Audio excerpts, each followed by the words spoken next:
என்னுடைய பெயர் ரம்யா. நான் ஒரு ஏழை குடும்பத்தில் பிறந்தவள். என்னுடைய வயது 22. 10வது வரை படித்திருக்கின்றேன். அம்மா மட்டுமே. அப்பா நான் சிறுவயதில் இருக்கும் பொழுதே வேறு ஒருவருடன் திருமணம் செய்து கொண்டு சென்று விட்டார். அதன் பிறகு அவரை பார்த்ததில்லை. இப்பொழுது அவர் இருக்கின்றாரா இல்லையா என்பது கூட தெரியவில்லை. எனது அம்மாதான் கிடைத்த வேலைகளை செய்து என்னை மிகவும் கஷ்டப்பட்டு வளர்த்தார். அம்மா என்னை 10வது வரை படிக்க வைத்தார். அதற்கு மேல் படிப்பதாக இருந்தால் கூட எப்படியும் கஷ்டப்பட்டு படிக்க வைத்து விடுவார். ஆனால் எனக்கு படிப்பு ஏறவில்லை என்பது ஒரு புறம் இருந்தாலும் அம்மாவையும் கஷ்டப்படுத்த நான் விரும்பவில்லை. அதன் பிறகு நான் பக்கத்து ஊரில் இருக்கும் ஒரு தையல் கடைக்கு வேலைக்கு சென்றேன். வெகு சீக்கிரமே வேலையையும் கற்றுக்கொண்டேன். பிறகு எனது ஊரிலேயே சின்னதாக ஒரு கடையை தொடங்கினேன். நான் நினைத்ததற்கு மேலாகவே வாடிக்கையாளர்கள் வரத் தொடங்கினர். அதற்கு காரணம் நான் துணி தைக்கும் விதம். வாடிக்கையாளர்களுக்கு ஏற்றாறு போல மிகவும் நேர்த்தியாக துணிகளை தைத்து கொடுப்பேன். இதனால் அவர்களும் என்னை விட்டு வேறு இடத்திற்கு செல்ல மாட்டார்கள். அம்மாவையும் தையல் கற்றுக் கொடுத்து என்னுடன் வைத்துக் கொண்டேன். அதிகமாக இல்லை என்றாலும் குடும்பம் நடத்துவதற்கு தேவையான வருமானம் வந்து கொண்டிருக்கின்றது. அம்மாவிற்கு என்னை நல்ல பணக்கார இடமாக பார்த்து திருமணம் செய்து வைக்க வேண்டும் என்ற ஆசை இருந்தது. நாம் தான் வாழ்க்கை முழுவதும் கஷ்டப்பட்டு விட்டோம். நமது குழந்தையாவது நல்ல முறையில் வாழ வேண்டும் என அவர் நினைத்தார். திருமணத்திற்காக சிறிதாக பணமும் சேர்த்து வைத்திருந்தார். உறவினர்களின் சில சம்பந்தங்கள் வர அதை மறுத்துவிட்டார் எனது அம்மா. காரணம், நாம் கஷ்டப்படும் காலங்களில் எவருமே நம்மை காண வரவில்லை. இப்பொழுது நாம் நன்றாக இருக்கும் காலங்களில் வரும் உறவினர்கள் நமக்கு தேவையில்லை என்பார்.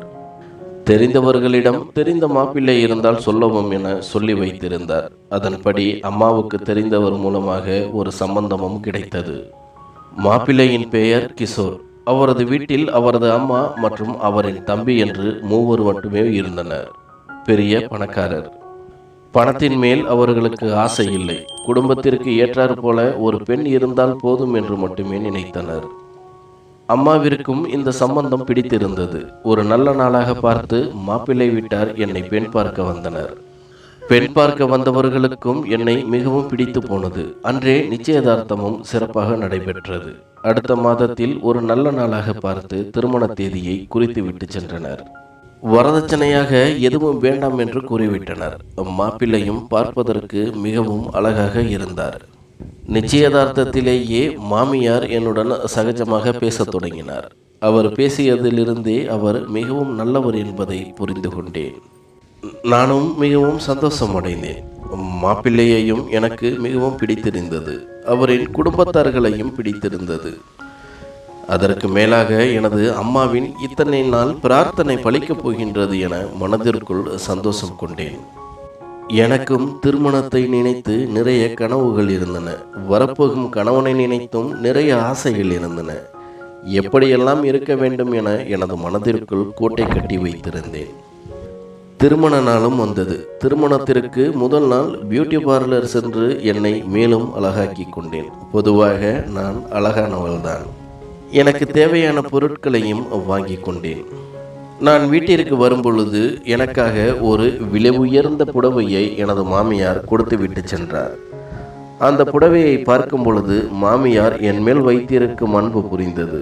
அது அவ்வளவு விலை உயர்ந்த புடவையாக இருந்தது. புடவையை பார்த்து நானும் எனது அம்மாவும் மிகவும் மகிழ்ச்சி அடைந்தோம். கல்யாணத்திற்கு வேண்டிய அனைத்து செலவுகளையும் அவர்களே ஏற்றுக்கொண்டனர். இதனால் எனது அம்மாவிற்கும் இந்த திருமணத்தில் எந்த சிரமமும் ஏற்படவில்லை. இதை நினைத்து நானும் மகிழ்ச்சி கொண்டேன். கல்யாண நாளில் என்னிடம் அனைவரும் மாப்பிள்ளையை பற்றி புகழ்ந்து சென்றனர். மாப்பிள்ளை மிகவும் நல்லவன் என்றும் அவனைப் போல ஒரு மனிதன் உனக்கு கணவனாக கிடைப்பதற்கு நீ கொடுத்து வைத்திருக்க வேண்டும் என்று கூறி சென்றனர். அவர்கள் கூறியதை கேட்கும் பொழுது எனக்கு பெருமையாக இருந்தது. திருமணமும் இனிதே நடந்தது. மணமேடையில் நான் அருகில் இருந்தும் கூட மாப்பிள்ளை கிஷோர் என்னிடம் ஒரு வார்த்தை கூட பேசுவதற்கு முயற்சி செய்யவில்லை. இது எனக்கு ஆச்சரியமாக இருந்தது. நானும் கூச்ச சுபாவம் உள்ளவராக இருப்பார் என விட்டுவிட்டேன். அவர் வேறு யாரிடமும் அவ்வளவாக பேசவில்லை. சற்று அமைதியாகவே காணப்பட்டார். நானும் அம்மாவிடம் விடைபெற்று புகுந்த வீட்டிற்கு கிளம்பி சென்றேன். வீட்டிற்கு காரில் வரும்பொழுது கூட கிஷோர் என்னிடம் எதுவும் பேசவில்லை. இது எனக்கு ஆச்சரியமாக இருந்தது. பிறகு வீட்டிற்கு வந்ததும் மாமியார் தனது அறைக்கு என்னை அழைத்துச் சென்றார். அங்கு சில உறவினர்கள் இருந்தனர். சில சடங்குகளும் செய்யப்பட்டன. பின்பு இரவாக தொடங்கியதும் என்னை மீண்டும் ஒரு முறை அலங்கரித்து கிஷோரின் அறைக்கு அழைத்துச் சென்றனர். என்னை அந்த அறையில் விட்ட பின்னர் அவர்கள் சென்று விட்டனர். அவரின் அறை மிகவும் சுத்தமாக இருந்தது. ஆங்காங்கே சில ஓவியங்கள் பார்ப்பதற்கு மிகவும் அழகாக இருந்தது. இந்த அறைதான் இனி நமது அறையும் என்று நினைக்கும் பொழுது சந்தோஷமாக இருந்தது. நானும் கிஷோருக்காக காத்திருந்தேன். எனது காத்திருப்பு சற்று நீளமாகியது. 2 மணி நேரங்கள் கடந்தும் கிஷோர் வரவில்லை. நானும் உறவினர்களுடன் பேசிக் கொண்டிருப்பார், வந்து விடுவார் என நீண்ட நேரம் காத்திருந்தேன். அதற்கு மேல் என்னால் முடியவில்லை. அசதியின் காரணமாக நானும் உறங்கிவிட்டேன். நள்ளிரவு கண் விழித்து பார்த்தேன். அப்பொழுதும் கிஷோர் எனது அருகில் இல்லை. நானும் குழப்பத்துடன் அமர்ந்திருக்க அப்பொழுது கிஷோர் அறைக்கதவை திறந்து கொண்டு உள்ளே வந்தார். அவருடன் ஒரு பெண்ணும் நின்றிருந்தாள். அந்த பெண் பார்ப்பதற்கு மனநலம் பாதிக்கப்பட்டவள் போல் இருந்தாள். அவளது உடைகள் கிழிந்து மிகவும் அழுக்காக காணப்பட்டது. அவளை பார்க்கும் பொழுது எனக்கு அதிர்ச்சியாகவும், இவளை ஏன் இங்கு கிஷோர் அழைத்து வந்தார், இவள் யாராக இருக்கும் என குழப்பமாகவும் இருந்தது. கிஷோர் என்னிடம் வந்து இவளை உன்னைப் போல அலங்கரித்து மணப்பெண்ணாக மாற்று என கூறினார். எனக்கு அதிர்ச்சியாக இருந்தது. இவள் யார், இவளை ஏன் மணப்பெண்ணாக மாற்ற வேண்டும் என அவரிடம் கேட்க, அவரோ நான் கூறியதை மட்டும் செய் என கட்டளையிட்டார். எனக்கு அப்பொழுது கோபம் வந்துவிட்டது. இன்று நமக்கு முதலிரவு.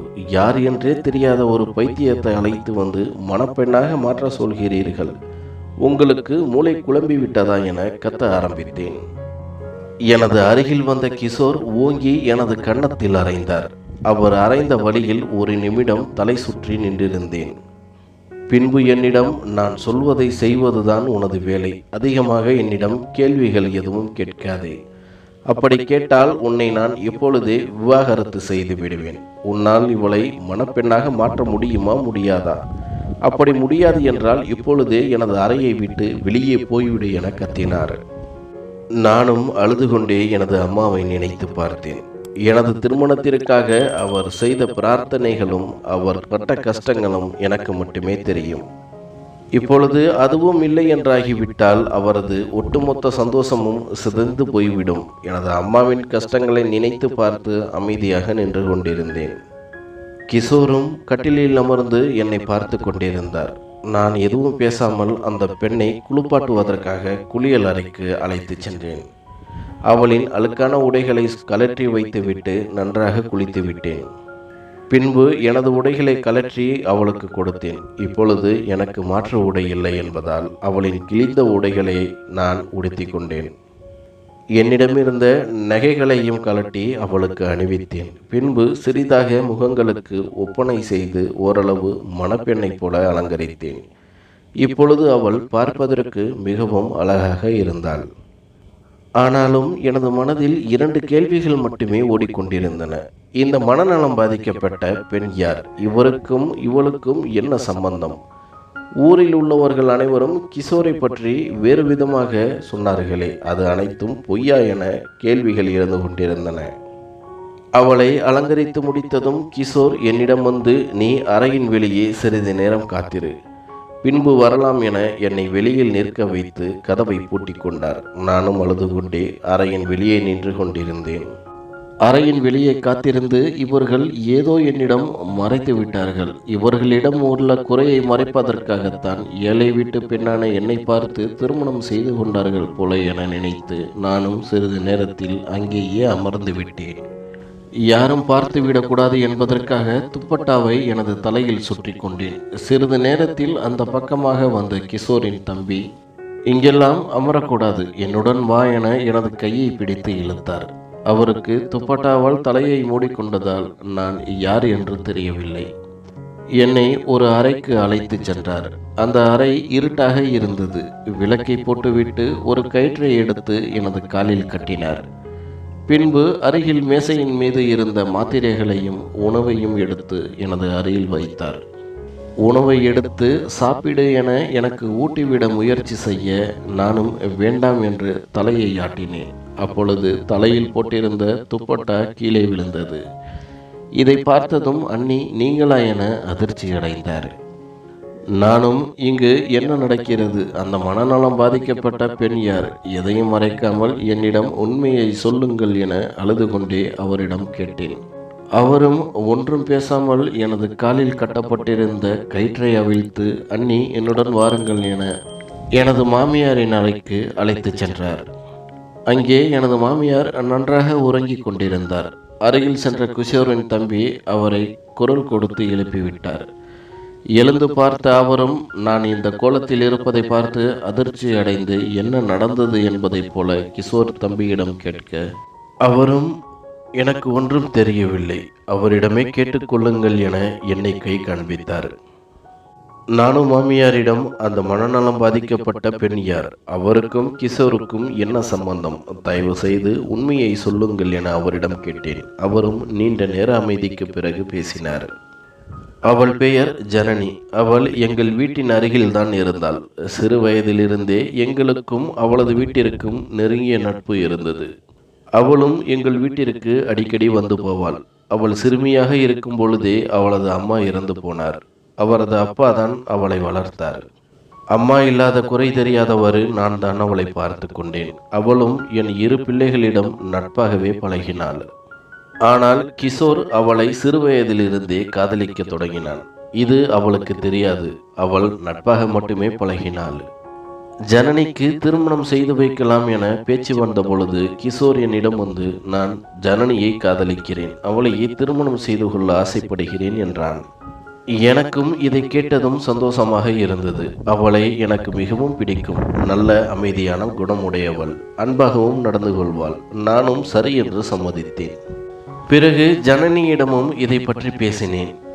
அவளுக்கு இது அதிர்ச்சியாக இருந்தது. என்னிடம் நான் வேறு ஒரு பையனை காதலிக்கின்றேன், அவனையே திருமணம் செய்து கொள்ளலாம் என இருக்கின்றேன், தயவு செய்து என்னை மன்னித்து விடுங்கள் என கூறிவிட்டு சென்றாள். இதை கிஷோரிடம் எப்படி சொல்வது என்று தெரியாமல் குழம்பி போனேன். ஒரு வழியாக தைரியத்தை வளர்த்து கொண்டு கிஷோரிடம் அனைத்து உண்மைகளையும் கூறினேன். இது அவனுக்கு பெரும் ஏமாற்றமாக இருந்தது. கிஷோரும் ஜனனியிடம் பேச அதற்கும் அவள் மறுத்துவிட்டாள். நான் அந்த பையனைத்தான் திருமணம் செய்து கொள்வேன் என சொல்லிவிட்டாள். கிஷோரும் சில நாட்கள் அழுது கொண்டிருந்தான். பின்பு வியாபார விஷயமாக வெளிநாடு செல்வதற்காக ஒரு வாய்ப்பு வந்தது.